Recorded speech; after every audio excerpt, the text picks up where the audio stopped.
Hey, I'm Dave Rubin, and this is TYT140, a lot of news in a little time. U.S. officials have confirmed the authenticity of a video published online by the militant group ISIS depicting the beheading of journalist James Foley. Foley disappeared 2 years ago while reporting in northern Syria. ISIS has threatened to kill another reporter they hold captive unless U.S. airstrikes on ISIS in northern Iraq cease. The U.S. has pressed ahead, however, conducting nearly a dozen airstrikes in Iraq since Tuesday. President Obama was expected to make a statement about Foley's killing Wednesday.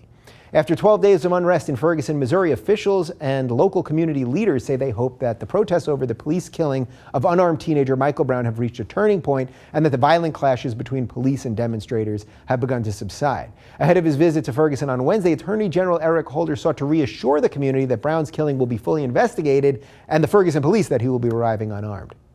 The AP is reporting that at least 34 sailors are being kicked out of the Navy for their roles in a cheating ring that operated undetected for at least 7 years at a nuclear-powered training site in South Carolina.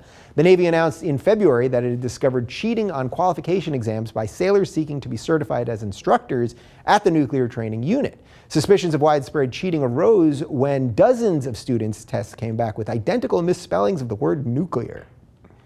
Speaking of test results, the Food and Drug Administration has announced a recall of peanut, almond, and other nut butters over fears of salmonella contamination.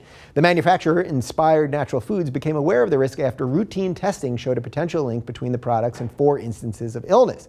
In 2012, a different organic peanut butter manufacturer, Sunland, was blamed for a salmonella outbreak that caused 42 people to fall ill. But hey, you gotta figure you're taking your chances anytime you eat something called nut butter, right?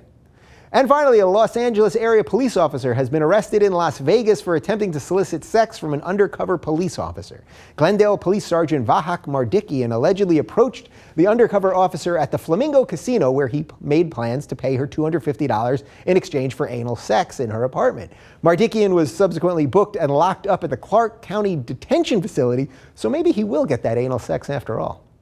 I'm Dave Rubin. Follow us on Twitter at TYT140 and suggest stories using hashtag TYT140. We'll see you tomorrow.